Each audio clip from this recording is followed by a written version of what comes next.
Terima kasih Anda masih bersama kami di Sapa Indonesia Malam. Saya Cynthia Rompas. Saudara Mensesnek Prasetyo Hadi mengungkapkan keprihatinan Indonesia atas serangan Israel di Gaza pada Sabtu waktu setempat.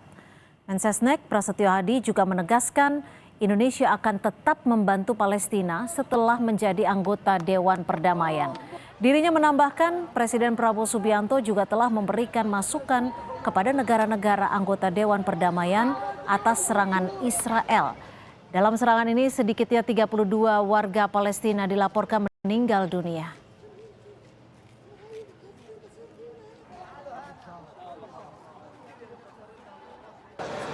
Ya tentu kan kita prihatin ya masih terjadi serangan, tapi bagaimanapun juga kita akan terus berupaya karena itu bagian dari komitmen kita bangsa Indonesia untuk membantu saudara-saudara kita di Gaza dan di Palestina gitu. Ada, tapi kan melalui jalur-jalur tertutup. Sementara itu Presiden Prabowo kembali menegaskan bahwa politik luar negeri Indonesia adalah bebas aktif dan tidak akan bergabung dengan fakta militer apapun. Prabowo menyebut pilihan untuk bersahabat dengan semua negara dengan tidak memihak sekaligus berarti tidak ada jaminan bantuan jika Indonesia dalam situasi terancam. Sikap politik ini diyakini Presiden Prabowo bertujuan untuk melindungi rakyat Indonesia. Tetap garis kita bebas aktif tapi non-aligned, non-block. Kita tidak akan ikut fakta militer manapun.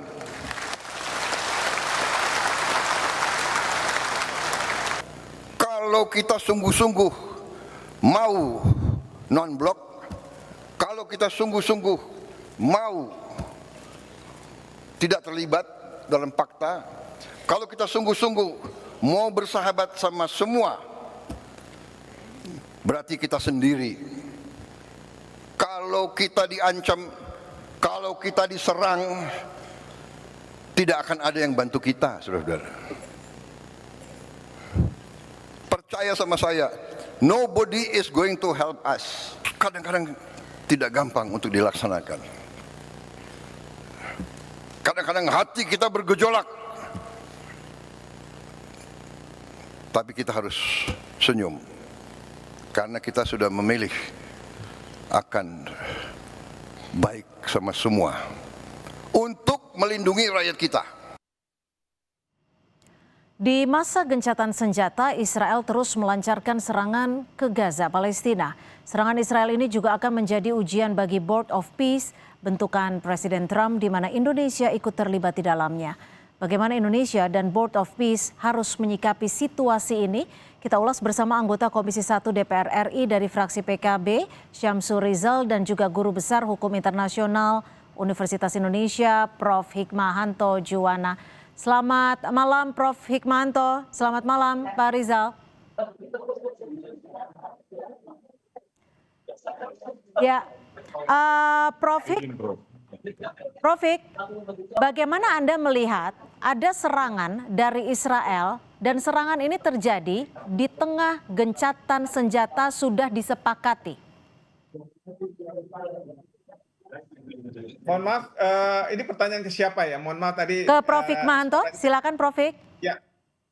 Ya, jadi sebenarnya setelah gencatan senjata bulan Oktober tahun lalu, itu serangan Israel ke Hamas tetap berlangsung.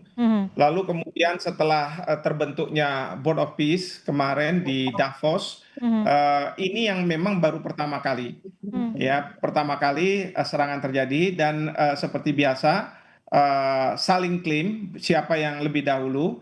Tetapi yang saya lihat dari berbagai media di luar negeri bahwa ada 8 orang mungkin dari Hamas yang keluar dari bunker kira-kira seperti itu, dan itu dianggap sebagai pelaku teror oleh pihak IDF, Israel Defense Force. Nah, permasalahannya kenapa sampai ada anak-anak dan wanita yang menjadi korban? Apakah ini akan mengulang peristiwa-peristiwa sebelumnya? Dan kita tahu kemarin itu dari pihak Israel sudah menyatakan bahwa memang yang terbunuh sampai hari ini itu sekitar 70.000 orang Palestina. Ini jadi jumlahnya sungguh sangat besar.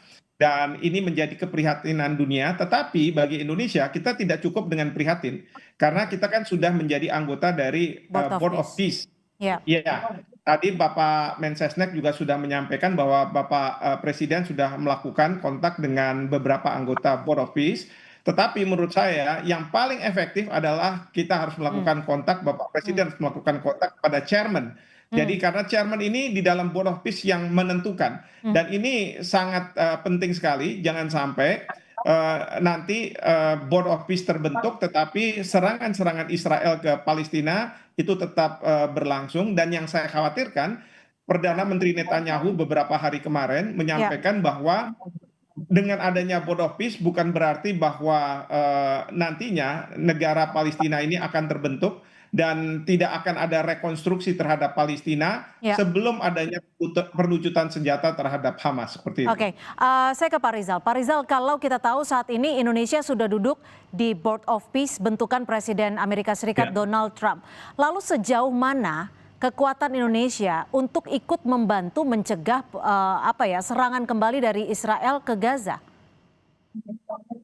Ya, makasih banyak. Terima kasih banyak Prof. Hikmawanto, mudah-mudahan sehat selalu, Kompas TV dimanapun berada.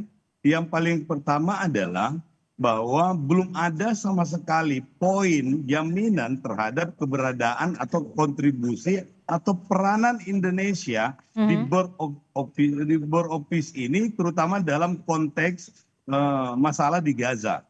Itu belum ada jaminan sama sekali. Dari 20 poin itu, sebenarnya posisi Indonesia itu tidak kelihatan bahwa anggota dari Board of Peace ini juga akan memiliki kontribusi tertentu kecuali hanya sekadar berkontribusi aktif untuk melakukan proses rekonstruksi di daerah Gaza tadi.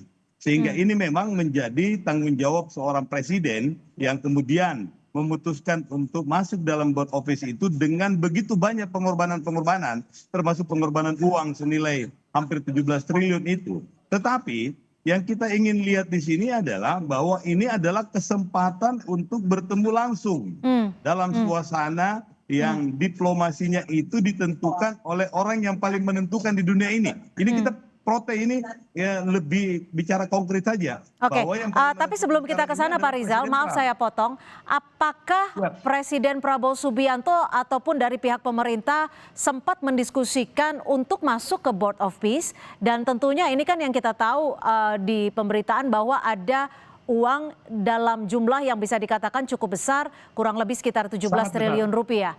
Ini apakah sudah diperbincangkan dan didiskusikan dengan Komisi 1? Sudah beberapa kali didiskusikan, bahkan terakhir beberapa waktu lalu sepulang dari Davos itu Pak Menlu langsung ke Komisi 1 dan kita diskusikan itu. Dan disetujui oleh Komisi 1? Ya, bukan dalam konteks setuju tidak setuju, karena ini sifatnya adalah anggaran yang boleh dikategorikan itu insidentil. Jadi sifatnya menjadi ya diskresi presiden lah. Jadi semacam direktif prioritas. Jadi ada lagi artinya saya konfirmasi, uang sejumlah 17 triliun itu sudah diserahkan atau disetorkan ke Board of Peace? Belum diserahkan dan sumbernya pun juga belum jelas sampai sekarang. Jadi sifatnya itu adalah direktif priority. Jadi entah dari mana nanti Kementerian Keuangan yang akan mencarikan itu, kemudian disimpan di Kementerian Luar Negeri atau langsung dibayarkan oleh Kementerian Keuangan, mekanismenya juga belum ada.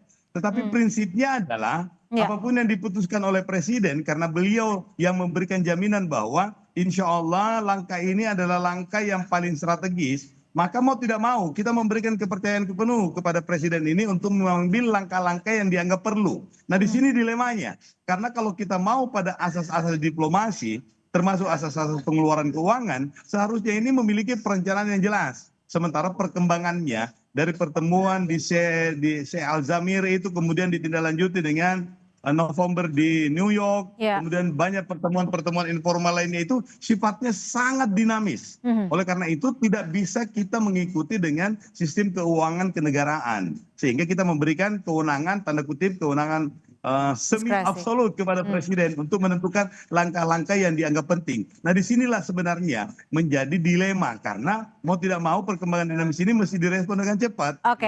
Oke, Prof Hik, kalau melihat ini kan artinya bisa dikatakan urgent. Sejauh mana Anda melihat ini urgensinya sejauh mana? Jika Board of Peace sendiri yang sudah bertujuan untuk mendamaikan di Gaza, saat ini masih terjadi serangan dan menimbulkan korban jiwa. Ya, ini yang menjadi tantangan ya, masalah bagi Presiden Trump sebagai chairman. Karena kita tahu di Board of Peace itu, chairman itu sangat-sangat menentukan. Dan saat ini chairman itu sedang menghadapi beberapa perang.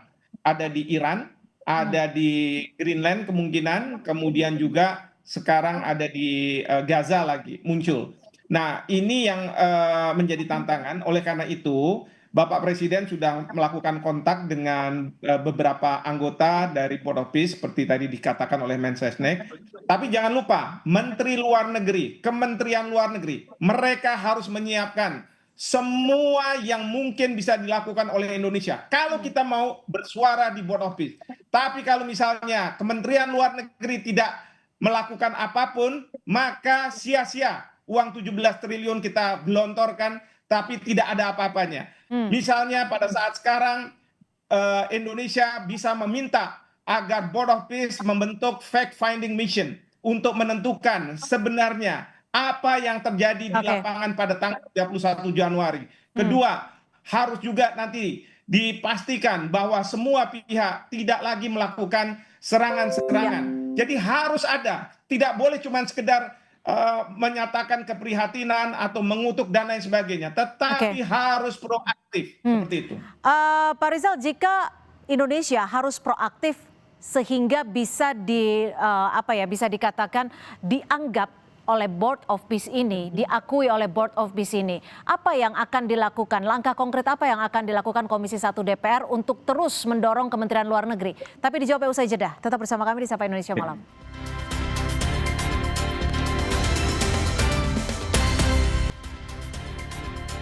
Kita lanjutkan kembali diskusi di Sapa Indonesia Malam, di mana di masa gencatan senjata Israel terus melancarkan serangan ke Gaza dan ke Gaza Palestina. Saya ke Pak Rizal. Pak Rizal, kalau tadi sudah ada imbauan dan juga masukan dari Prof Hikmahanto jika Indonesia harus memiliki peran yang signifikan agar bisa dikatakan dianggap, diperhatikan suara-suaranya. Apa yang akan dilakukan Komisi 1 DPR? Apakah akan terus mendorong Kementerian Luar Negeri untuk hal ini? Iya, jadi dalam rapat koordinasi kita dengan Kementerian Luar Negeri, kita mencantumkan dua hal pokok yang mesti dipenuhi oleh Kementerian Luar Negeri ini dengan penuh strategi. Tadi catatannya Prof Hikmahanto itu sangat bagus sekali. Bagaimana Kementerian Luar Negeri menggunakan kesempatan yang sangat langka ini sehingga diplomasi Indonesia ini memiliki point of view baru, terutama sebagai pemimpin di Global South, bahwa Indonesia itu bukan negara kaleng-kaleng yang siap dengan segala resiko termasuk dengan segi pembiayaannya. Itu yang pertama. Dan Kementerian Luar Negeri mesti menyiapkan bahan yang super komplit, komprehensif, sehingga Presiden ini tidak mengambil langkah yang tidak benar atau tidak benar-benar mewakili kepentingan rakyat. Yang kedua, catatan kita itu adalah jangan lupa bahwa ini akan berefek kepada posisi Indonesia bukan cuma di luar negeri, tetapi juga di dalam negeri. Dan ini Kementerian Luar Negeri harus menyiapkan proposalnya lengkap dan menjelaskan kepada publik Indonesia bahwa apa yang dilakukan oleh Bapak Presiden ini adalah sesuatu yang sangat penting dan strategis yang akan menentukan kemana Indonesia nanti ke depannya dalam konteks pergaulan internasional. Jadi kalau kita kecilkan sedikit dalam lingkup Board of Peace, apa sebenarnya daya tawar Indonesia? Apa yang dilakukan Indonesia dan juga Board of Peace ketika masuk di dalamnya? Daya tawar apa?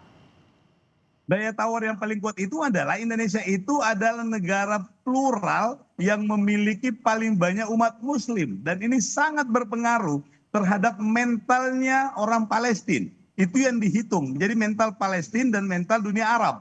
Oleh karena itu Indonesia selalu dijadikan sebagai first impression untuk negara-negara terutama Oki dan negara-negara Arab yang lain. Oke. Jadi kalau ada Indonesia, warnanya jadi berbeda. Berbeda juga dengan Pakistan, dengan beberapa negara yang mendominasi Muslim, tetapi pengaruhnya ke Arab itu tidak terlalu sesignifikan Indonesia. Itulah makanya Indonesia menjadi salah satu dari 60 negara pertama yang mendapatkan undangan langsung dari chairman-nya ini, chairman-nya board office itu. Ya, Prof. Hikmanto, sebenarnya kalau dari hitung-hitungan Anda, dari kacamata Anda, seberapa menguntungkannya Indonesia masuk dalam Board of Peace bentukan Trump ini? Karena kalau kita tahu saat ini Board of Peace sudah dibentuk, ada Israel di dalamnya, sudah ada gencatan senjata, tapi serangan masih terjadi. Lalu apa fungsi dari Board of Peace ini? Nah itu yang saya minta pemerintah untuk menunda dulu ketika harus melakukan pembayaran. Kita lihat apa yang terjadi ke depan ini. Karena begini, selain ada serangan terhadap rakyat Palestina masih terjadi, padahal ini seharusnya dijaga betul. Dan yang kedua, Perdana Menteri Netanyahu beberapa hari yang lalu sudah mengatakan bahwa tidak akan ada negara Palestina yang berdiri di Gaza. Kalau sudah seperti itu, pertanyaan kita, masa kita akan memasukkan uang ke sana? Kalau misalnya sekarang akan ada pembangunan rekonstruksi di Gaza, syarat yang diminta oleh Perdana Menteri Netanyahu adalah harus ada pelucutan senjata terhadap Hamas. Tapi saya yakin setelah serangan yang dilakukan oleh Israel, Hamas tidak akan mau dia dilucuti senjatanya. Karena sewaktu-waktu dia harus menyerang Israel. Nah ini yang akan merepotkan. Kalaupun nanti ada dana rekonstruksi terhadap Gaza yang menurut Bapak Menlu sebesar 17 triliun, pertanyaannya developernya siapa? Kalau developernya ini perusahaan-perusahaan karya Indonesia, Hutama Karya apa, Waskita Karya semua, ini kan bagus. Tapi yang sudah dilakukan ini dibajak oleh yang developer yang menurut Kushner, menantu dari Presiden Trump, itu adalah orang Israel. Kalau misalnya datang jatuhnya ke sana, kita kan memperkaya orang Israel. Lalu sikap Indonesia harus bagaimana dong? Kalau Anda menyarankan untuk sementara waktu menunda dulu, apakah ini artinya Board of Peace ini untuk sementara saat ini legitimasinya masih dipertanyakan? Masih dipertanyakan meskipun kita sudah bergabung, karena berdasarkan pasal 11 piagam dari Board of Peace, mereka yang menandatangani sudah masuk. Nah, sekarang kan harus ada proses pengesahan terhadap piagam tersebut. Nah, pengesahan itu bisa saja nantinya misalnya DPR dari masing-masing negara mengatakan tidak, ya sudah, jadi berarti kita keluar, tidak bisa masuk. Nah, ini sekarang di tangannya Pak Samsur Rizal dan teman-teman di Komisi 1 dan DPR tentunya untuk mengkaji secara mendalam apakah memang kita dapat keuntungan atau tidak. Kalau Israel terus melakukan serangan-keserangan kepada rakyat Palestina, saya khawatir Bapak Presiden yang akan direpotkan. Karena apa? Publik akan marah, sementara serangan tetap berlanjut tanpa bisa dihentikan oleh Board of Peace ini. Seperti itu. Oke. Pak Rizal, lalu apa yang akan dilakukan Komisi 1 DPR setelah hari ini kita tahu bahwa Israel masih melakukan serangan ke Gaza? Apa yang akan dilakukan? Atau akan meminta pemerintah untuk menunda sambil melakukan kajian terlebih dahulu? Tidak. Kalau itu tidak kita lakukan. Kita minta kepada Presiden melalui Kementerian Luar Negeri ini untuk menjelaskan posisi yang ingin dicapai secara teknis. Jadi untung ruginya maksudnya? Ini adalah, selain posisi termasuk keuntungannya? Proposalnya Kementerian Luar Negeri ini adalah game changer. Kalau kita tidak masuk di sini, maka kita kehilangan pintu utama untuk memastikan Palestina merdeka. Dan itu yang menjadi harapan. Sehingga begitu ada Palestina merdeka, maka pintu satu-satunya sekarang ini adalah Board of Peace. Inilah yang menjadi hambatan. Pak Rizal, kalau misalnya Perdana Menteri Netanyahu ada di Board of Peace karena Israel di situ, dan Perdana Menteri Netanyahu tidak menghendaki adanya negara Palestina yang merdeka, bagaimana bahwa ini merupakan pintu masuk? Nah, ini tugasnya dari Presiden Trump, dari chairman ini untuk, karena salah satu jaminannya dari negara Arab itu bahwa ini menjadi tugas dari Amerika untuk memastikan tanda kutip memaksa Israel untuk menerima solusi dua negara tadi. Jadi meskipun kalau Trump lebih berpihak kepada Israel, dan bagi Trump sebenarnya negara Palestina merdeka itu nomor sekian lah. Yang penting adalah terjadinya perdamaian di Gaza, dan khawatirnya di Gaza itu nanti diisi oleh orang-orang Israel. Karena apa? Rakyat Gaza tidak bisa membeli bangunan-bangunan yang sangat mewah itu, menyewa dan lain sebagainya. Itu yang kita juga harus pikirkan begitu. Betul. Jadi salah satu yang menyebabkan Tony Blair nggak jadi chairman dalam board office itu adalah karena tidak ada jaminan bisa memaksakan Israel. Nah, Lalu begitu untuk Presiden apa Trump. ketika jaminannya pun tidak ada untuk memastikan perdamaian di Gaza, Indonesia ikut masuk ke situ? Dan kita Sekarang tahu ini tidak ada anggarannya jaminan yang disiapkan cukup besar, 17 triliun rupiah. Betul. Dan itu secara bertahap, dalam pengertian itu akan digunakan oleh board office itu untuk melakukan rehab rekon. Tetapi yang paling penting itu adalah tidak ada jaminan absolut soal tujuan kita untuk Palestina merdeka. Maka proposal ini mesti ada gain yang didapat oleh Indonesia dalam konteks diplomasi yang mesti dijelaskan oleh Kementerian Luar Negeri. Inilah juga yang kita tunggu penjelasan detailnya itu, tetapi kita memberikan kepercayaan penuh. Begitu kita katakan bahwa tidak ada pintu lain selain pintu ini, maka kita menyerahkan tanda kutip kepada Presiden Prabowo ini untuk mengambil keputusan strategis sambil menjelaskan kepada DPR, menjelaskan kepada publik Indonesia terutama, sehingga publik Indonesia tetap favorable untuk memberikan dukungannya, termasuk dalam pengambilan keputusan-keputusan yang lain, terutama di daerah Gaza. Tapi Pak Samsuri, kalau boleh saya memohon, kalau bisa, Silakan. ini kita sambil jalan ya, karena apa? Opsi DPR untuk mengesahkan atau tidak mengesahkan itu harus tetap dibuka. Karena kalau misalnya Bapak Presiden mengatakan bahwa ternyata kita tidak bisa memberikan kontribusi yang signifikan, memberikan warna terhadap kebijakan-kebijakan dari Board of Peace, maka kita harus keluar, dan keluarnya itu memanfaatkan DPR yang tidak mengesahkan BOP ini. Sehingga Bapak Presiden punya alasan kalau misalnya beliau harus katakanlah keluar dari BOP ini. Karena sekali lagi dari sisi Israel selalu sudah mengatakan bahwa mereka tidak akan mau adanya negara Palestina yang merdeka. Justru yang ingin mereka lakukan adalah perdamaian di Gaza, orang-orang Israel, dan di Gaza itu kemudian bisa dikuasai secara efektif oleh otoritas di Israel, layaknya di Barat. Prof Hik dan juga Pak Rizal, jika memang saat ini Board of Peace dinilai tidak mampu melakukan perdamaian saat ini, ketika ada gencatan senjata saja serangan masih terjadi, lalu apa keuntungan Indonesia ada di situ? Keuntungan Indonesia ada di Board of Peace buatan dari Presiden Trump? Itulah yang saya pertanyakan sebenarnya. Kan Bapak Presiden sudah mengontak beberapa anggota Board of Peace, tetapi belum chairman. Karena di dalam hal seperti ini, chairman lah yang menentukan. Kedua, yang kalau misalnya sudah ada kontak, pertanyaannya bagaimana Kementerian Luar Negeri, Bapak Menlu, apalagi sekarang ada Wamen yang mengurusi Timur Tengah, bisa memberikan warna, dan itu yang kemudian harus didengar.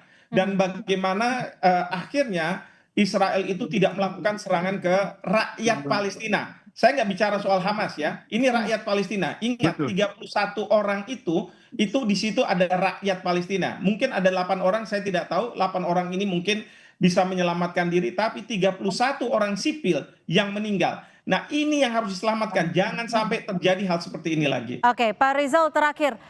Apa respon dari Presiden Prabowo? Apakah sudah sempat didengar oleh Komisi 1 DPR RI ketika Israel ada di bagian Board of Peace?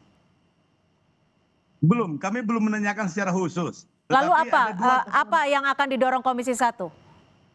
Ada dua catatan kita. Yang pertama, DPR siap untuk menjadi bumper seperti yang disampaikan oleh Prof Hikmanto tadi, untuk menjadi bumper reasoning dari Prabowo, dari Presiden Prabowo, kalau untuk mengambil langkah-langkah strategis. Yang kedua kita minta adalah supaya Kementerian Luar Negeri ini menyiapkan proposal untuk meyakinkan rakyat Indonesia, opini rakyat Indonesia itu terhadap dukungannya kepada Prabowo. Dan inilah yang paling penting, sehingga opini ini mesti dikerjakan secara simultan. Jadi secara teknis kepada DPR dan kepada pihak-pihak teknis terkait, yang paling penting ini adalah meyakinkan publik Indonesia bahwa langkah ini adalah langkah yang penting strategis sebagai game changer dalam penyelesaian perdamaian di Gaza. Oke, singkat saja Pak Rizal, 17 triliun anggarannya betul dari APBN?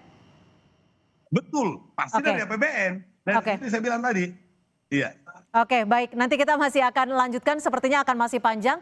Dan kita juga akan melihat seperti apa Board of Peace bisa melakukan perdamaian dan juga mewujudkan perdamaian di Gaza. Terima kasih Pak Syamsu Rizal, anggota Komisi 1 DPR RI dan juga Guru Besar Hukum Internasional Universitas Indonesia, Prof. Hikmanto Juwana sudah memberikan perspektif di Sapa Indonesia Malam. Selamat malam.